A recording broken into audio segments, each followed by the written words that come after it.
আমি আপনাদের উজ্জ্বল ভবিষ্যৎ কামনা করছি। বক্তব্য শেষ করার আগে বাংলাদেশ পুলিশের একটি প্রত্যাশা আছে, আবেদন আছে।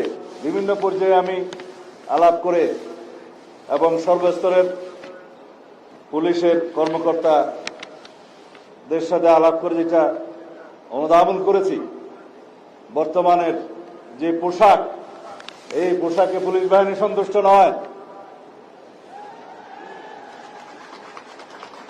সুতরাং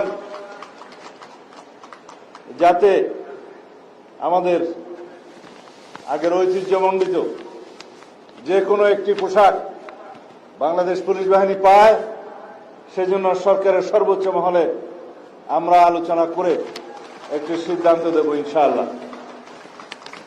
আবারও আমি আপনাদের সকলেরই দীর্ঘজীবন, সুস্বাস্থ্য এবং উজ্জ্বল ভবিষ্যৎ কামনা করছি। আল্লাহ হাফেজ।